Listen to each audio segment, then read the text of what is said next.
ಎಲ್ರಿಗೂ ನಮಸ್ಕಾರ. ಗೆಳತಿ ಯೂಟ್ಯೂಬ್ ಚಾನಲ್ಗೆ ಮತ್ತೊಮ್ಮೆ ಸ್ವಾಗತ. ಬನ್ನಿ ಸ್ನೇಹಿತರೆ, ಈಗಾಗಲೇ ನಾಳೆ ಇರೋವಂಥ ವಿಶೇಷತೆ ಬಗ್ಗೆ ತಿಳ್ಕೊಂಡಿದ್ದೀರಾ. ನಾಳೆ ಗುರುವಾರ, ಗುರು ಪುಷ್ಯಾಮೃತ ಯೋಗ ಇರೋವಂಥ ದಿನ. ಗುರುವಾರ ಬೆಳಗ್ಗೆ 5:20ರಿಂದ ಸ್ಟಾರ್ಟ್ ಆಗಿ 11:30ಕ್ಕೆ ಮುಕ್ತಾಯ ಆಗ್ತಾ ಇದೆ. ಅಂದರೆ ನಾಳೆ ಬೆಳಗ್ಗೆ. ನಾಳೆಯ ಪೂಜಾ ವಿಧಾನದ ಬಗ್ಗೆ ಹಾಗೆ ನಾಳೆಯ ವಿಶೇಷತೆ ಬಗ್ಗೆ ಕೂಡ ಹಿಂದಿನ ವಿಡಿಯೋದಲ್ಲಿ ಈಗಾಗಲೇ ತಿಳ್ಕೊಂಡಿದ್ದೀರಾ. ನಾಳೆಯ ವಿಶೇಷವಾದ ತುಳಸಿ ಪೂಜೆ ಬಗ್ಗೆ ಹಾಗೆ ನಾಳೆ ಈ ಒಂದು ವಸ್ತುನ ನೀವು ಮನೆಗೆ ತಗೊಂಡು ಬರೋದ್ರಿಂದ ಅಷ್ಟೈಶ್ವರ್ಯ ಕೂಡ ನಿಮ್ಮ ಮನೆಗೆ ಬರುತ್ತೆ. ಒಂದು ವರ್ಷದಲ್ಲಿ ಕೆಲವೇ ದಿನಗಳು ಮಾತ್ರ ನಮಗೆ ಇಂಥ ಒಂದು ಶುಭ ಯೋಗಗಳನ್ನು ತಂದು ಕೊಡುವಂಥ ದಿನಗಳು ಇರುತ್ತೆ. ಅಕ್ಷಯ ತೃತೀಯ ಆಗಿರ್ಬೋದು, ಧನತ್ರಯೋದಶಿ ಆಗಿರ್ಬೋದು, ಅದರಲ್ಲಿ ಈ ಗುರು ಪುಷ್ಯ ದಿನ ಕೂಡ ಒಂದು. ಹಾಗಾಗಿ ನಾಳೆ ಏನೆಲ್ಲ ಒಳ್ಳೊಳ್ಳೆ ವಸ್ತುಗಳನ್ನ ಮನೆಗೆ ತರಬಹುದು ಮತ್ತು ಯಾವೆಲ್ಲ ಒಳ್ಳೆ ಕಾರ್ಯಗಳನ್ನು ಮಾಡ್ಬೋದು ಈಗಾಗಲೇ ತಿಳ್ಕೊಂಡಿದ್ದೀರಾ. ಸಾಕ್ಷಾತ್ ಮಹಾಲಕ್ಷ್ಮಿ ಸ್ವರೂಪವಾದಂಥ ಈ ಒಂದು ವಸ್ತುನ ನೀವು ನಾಳೆ ಮನೆಗೆ ತಗೊಂಡು ಬರೋದ್ರಿಂದ ನಿಮ್ಮ ಮನೆಯಲ್ಲಿ ಖಂಡಿತವಾಗ್ಲೂ ಸಮೃದ್ಧಿ ಆಗುತ್ತೆ.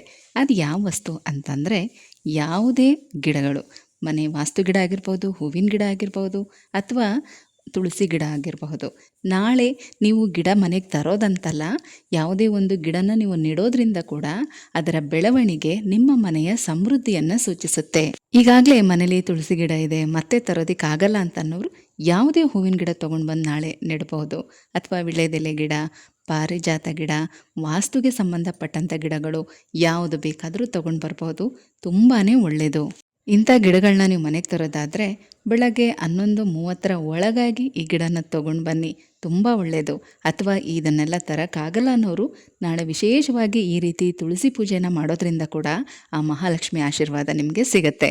ಈಗಾಗಲೇ ಸ್ವಲ್ಪ ಹಿಂದಿನ ವಿಡಿಯೋದಲ್ಲಿ ತುಳಸಿ ಪೂಜೆ ಬಗ್ಗೆ ನಾನು ಮಾಹಿತಿಯನ್ನು ತಿಳಿಸಿದ್ದೀನಿ. ಪ್ರತಿ ಗುರುವಾರ ತುಂಬಾ ಶ್ರೇಷ್ಠ. ಲಕ್ಷ್ಮೀನಾರಾಯಣರ ಆರಾಧನೆಗೆ ಗುರುವಾರದ ದಿನ ಹೇಗೆ ಶ್ರೇಷ್ಠನೋ ತುಳಸಿ ಪೂಜೆಗೂ ಕೂಡ ತುಂಬಾ ಶ್ರೇಷ್ಠ. ನಾಳೆ ನೀವು ಹೊಸ ಗಿಡ ತೊಗೊಂಡು ಬರೋದಾದರೆ ಅದನ್ನು ತೊಗೊಂಡು ಬಂದು ನಾಳೆನೇ ಅದನ್ನು ಒಂದು ಹೊಸ ಪಾಟಲ್ಲಿ ಕೂಡ ನೆಟ್ಟು ನೀವು ಈ ರೀತಿ ಪೂಜೆ ಮಾಡಿ. ಅಥವಾ ಈಗಾಗಲೇ ನಿಮ್ಮ ಮನೇಲಿ ಇರೋ ಗಿಡ ತುಂಬ ಚೆನ್ನಾಗಿದೆ ಅಂತ ಅಂದರೂ ಕೂಡ ನೀವು ನಾಳೆ ಇದೇ ರೀತಿ ಪೂಜೆ ಮಾಡ್ಬೋದು. ಹಾಗೆ ವೀವರ್ಸ್ ಒಬ್ಬರು ಎಷ್ಟೇ ಪ್ರಯತ್ನ ಪಟ್ಟರು ತುಳಸಿ ಗಿಡ ಚೆನ್ನಾಗಿ ಬೆಳೀತಾ ಇಲ್ಲ ನಮ್ಮ ಮನೇಲಿ, ನಾನು ಕೂಡ ಸುಮಾರು ಕಡೆ ಜಾಗನೂ ಬದಲಾಯಿಸಿಟ್ಟಿದ್ದೀನಿ ಅಂತ ಹೇಳಿದ್ರಿ. ನೀವು ಜಾಗ ಬದಲಾಯಿಸೋದಕ್ಕಿಂತ ಪ್ರತಿದಿನ ಆ ಗಿಡದ ಜೊತೆ ಮಾತಾಡಿ, ನಾನು ನಿನ್ನ ತುಂಬ ಪ್ರೀತಿಸ್ತೀನಿ, ನೀನು ಚೆನ್ನಾಗಿ ಬೆಳೆಯೋದು ನನಗೆ ತುಂಬ ಖುಷಿ ಕೊಡುತ್ತೆ, ನಿನ್ನ ಬೆಳವಣಿಗೆ ನಮ್ಮ ಮನೆ ಅಭಿವೃದ್ಧಿಯನ್ನು ಸೂಚಿಸುತ್ತೆ, ಚೆನ್ನಾಗಿ ಬೆಳೀತಾಯಿ ಅಂತ ಪ್ರತಿದಿನ ಮಾತಾಡಿ. ಖಂಡಿತವಾಗ್ಲೂ ಗಿಡ ಬೆಳೆಯುತ್ತೆ. ಅಲ್ಲದೆ ನೀವು ಪಚ್ಚಬಾಳೆಹಣ್ಣು ನೀವೇನಾದರೂ ತಿನ್ನೋದಕ್ಕೆ ಉಪಯೋಗಿಸ್ತಿರಲ್ಲ, ಅದರ ಸಿಪ್ಪೆನ ಒಣಗಿಸಿ ಮಿಕ್ಸಿನಲ್ಲಿ ಸ್ವಲ್ಪ ತರ್ತರಿಯಾಗೇ ಅದನ್ನು ಪೌಡ್ರ್ ಮಾಡಿ ತುಳಸಿ ಗಿಡದ ಬುಡಕ್ಕೆ ಅದನ್ನು ಹಾಕಿ ಒಂದು ಸ್ವಲ್ಪ ಮಣ್ಣನ್ನು ಕೆದಕ್ಬಿಟ್ಟು ಅದರಲ್ಲಿ ಒಂದು ಅರ್ಧ ಸ್ಪೂನಷ್ಟು ಈ ಬಾಳೆಹಣ್ಣಿನ ಸಿಪ್ಪೆಯ ಪುಡಿಯನ್ನು ಹಾಕಿ ಅದ್ರ ಮೇಲೆ ಮಣ್ಣು ಮುಚ್ಚಿ 2-3 ದಿನದಲ್ಲೇ ಎಷ್ಟೇ ಸೊರಗೋಗಿದ್ರೂ ಕೂಡ ಆ ಗಿಡ ತುಂಬ ಚೆನ್ನಾಗಿ ಚೇತರಿಸ್ಕೊಳ್ಳುತ್ತೆ.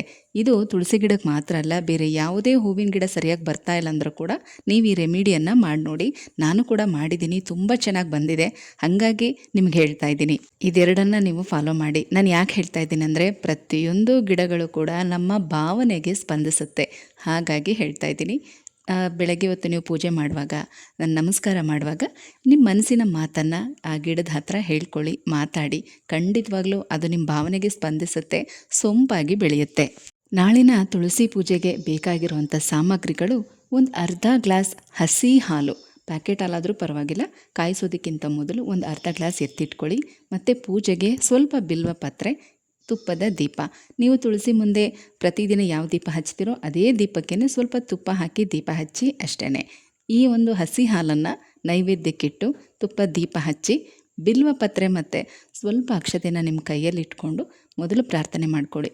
ನಿಮ್ಮ ಸಮಸ್ಯೆ ಏನಿದೆ, ನಿಮಗೇನು ಕೆಲಸ ಆಗಬೇಕಾಗಿದೆ, ಆ ತಾಯಿ ಅನುಗ್ರಹಕ್ಕೆ ನೀವು ಈ ರೀತಿ ಪೂಜೆ ಮಾಡ್ತಾ ಇದ್ದೀರಾ, ಅದನ್ನೆಲ್ಲನೂ ಕೂಡ ಹೇಳಿಕೊಂಡು ಆ ಬಿಲ್ವ ಪತ್ರೆಯನ್ನು ತುಳಸಿ ಗಿಡದ ಬುಡಕ್ಕೆ ಹಾಕಿ, ಆ ನಂತರ ಊದ್ಬತ್ತಿಯೆಲ್ಲ ಬೆಳಗಿ ಹಸಿ ಹಾಲನ್ನು ತುಳಸಿ ಗಿಡದ ಬುಡಕ್ಕೆ ಹಾಕಿ. ಜಾಸ್ತಿ ಹಾಕಬೇಡಿ, ಸ್ವಲ್ಪ ಹಾಕಿ ಸ್ವಲ್ಪ ಉಳಿಸ್ಕೊಳ್ಳಿ. ಅಥವಾ ಬೇರೆ ಗಿಡಗಳಿಗೂ ಕೂಡ ಈ ಹಾಲನ್ನು ಸ್ವಲ್ಪ ಸ್ವಲ್ಪ ಹಾಕ್ಬೋದು. ಅತಿ ಮುಖ್ಯವಾಗಿ ಮನಿ ಪ್ಲ್ಯಾಂಟ್ ಮತ್ತು ವಿಳೆದೆಲೆ ಗಿಡ ನೀವೇನಾದ್ರು ಇಟ್ಕೊಂಡಿದ್ರೆ ಆ ಗಿಡಕ್ಕೂ ಕೂಡ ಹಸಿ ಹಾಲನ್ನು ಸ್ವಲ್ಪ ಸ್ವಲ್ಪ ಹಾಕ್ಬೋದು. ಗುರುವಾರದ ದಿನ ತುಂಬ ಒಳ್ಳೆಯದು. ಮನೆಯಲ್ಲಿ ಹಣದ ಸಮಸ್ಯೆ ಏನಾದರೂ ಇದ್ದರೆ ತುಂಬ ಅಂದರೆ ತುಂಬ ಬೇಗನೆ ನಿವಾರಣೆ ಆಗಿಬಿಡುತ್ತೆ. ಅಲ್ಲದೆ ನೀವು ಏನಾದರೂ ಕೆಲಸ ಕಾರ್ಯಗಳಾಗಬೇಕಾಗಿದ್ರೆ, ಅದಕ್ಕೇನಾದರೂ ಹಣದ ಸಮಸ್ಯೆ ಇದ್ದರೂ ಕೂಡ ತುಂಬ ಬೇಗ ನಿವಾರಣೆ ಆಗುತ್ತೆ.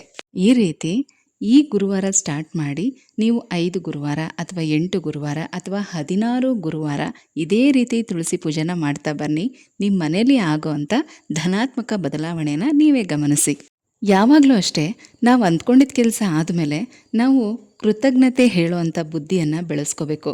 ಅದನ್ನು ಮರ್ತು ಬಿಡ್ತೀವಿ. ನಮಗೆ ಯಾರಾದರೂ ಒಂದು ಚಿಕ್ಕ ಸಹಾಯ ಮಾಡಿದ್ರು ಅವ್ರಿಗೆ ಮನಸ್ಫೂರ್ತಿಯಾಗಿ ಧನ್ಯವಾದ ಹೇಳ್ತೀವಿ ಮತ್ತು ಅವರನ್ನು ಪದೇ ಪದೇ ನೆನೆಸ್ಕೋತಾ ಇರ್ತೀವಿ, ಇಂಥ ಸಮಯದಲ್ಲಿ ನನಗಿಂತ ಸಹಾಯ ಮಾಡಿದ್ರು ಅಂತ.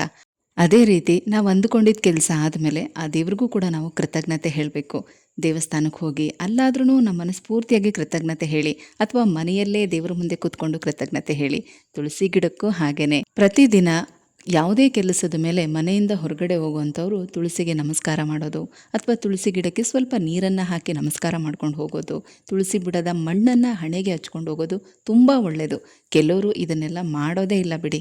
ನಾವು ಇದನ್ನೆಲ್ಲ ಮಾಡಲಿಲ್ಲ ಅಂದ್ರೂ ಆ ತಾಯಿ ನಮ್ಮನ್ನು ಕೈ ಬಿಡೋದಿಲ್ಲ. ಮನೆ ಮುಂದೆ ತುಳಸಿ ಗಿಡ ಇದೆ ಅಂದರೆ ಹೊರಗಡೆ ಹೋಗುವಂಥ ಪ್ರತಿಯೊಬ್ಬ ವ್ಯಕ್ತಿಗೂ ಆ ತಾಯಿಯ ಆಶೀರ್ವಾದ ಇದ್ದೇ ಇರುತ್ತೆ. ಮನೆ ಹೊರಗಡೆ ಸದಾ ನಮಗೆ ರಕ್ಷಣೆ ಕೊಡ್ತಾ ಇರೋವಂಥ ತುಳಸಿ ದೇವಿಗೆ ಪ್ರತಿದಿನ ನಾವು ಕೃತಜ್ಞತೆಯನ್ನು ಹೇಳಬೇಕು. ಈ ತುಳಸಿ ಮಂತ್ರನ ಸ್ಕ್ರೀನ್ ಮೇಲೆ ಮತ್ತು ಡಿಸ್ಕ್ರಿಪ್ಷನಲ್ಲಿ ಹಾಕಿರ್ತೀನಿ. ಪೂಜೆ ಮಾಡುವಂಥ ಸಮಯದಲ್ಲಿ ಪ್ರತಿದಿನ ನೀವು 3 ಸಲ ಹೇಳ್ಕೊಳ್ಳಿ. ಸ್ನೇಹಿತರೆ, ಎಷ್ಟೋ ಜನ ಈ ರೀತಿ ತುಳಸಿ ಗಿಡಕ್ಕೆ ಮತ್ತು ಮನಿ ಪ್ಲ್ಯಾಂಟ್ಗೆ ಹಸಿ ಹಾಲನ್ನು ಪ್ರತಿ ಗುರುವಾರ ಅರ್ಪಿಸ್ತಾ ಅವರು ಅಂದ್ಕೊಂಡಿರೋವಂಥ ಕೆಲಸ ಕಾರ್ಯಗಳು ಆಗಿದೆ, ನನ್ನನ್ನು ಸೇರಿಸಿ. ಹಾಗಾಗಿ ಗುರು ಪುಷ್ಯಾಮೃತ ಯೋಗ ಇರೋವಂಥ ಈ ಒಂದು ಶುಭ ದಿನದಲ್ಲಿ ತುಳಸಿ ಪೂಜೆ ತುಂಬಾ ವಿಶೇಷ. ಈ ರೀತಿಯಾಗಿ ಪೂಜೆ ಮಾಡಿ ಆ ತಾಯಿಯ ಅನುಗ್ರಹ ನಿಮಗೆಲ್ಲ ಸಿಗಲಿ ಅಂತ ಕೇಳ್ಕೊಳ್ತಾ ಮತ್ತೆ ಸಿಗ್ತೀನಿ. ಹೋಗಿ ಬರಲಾ?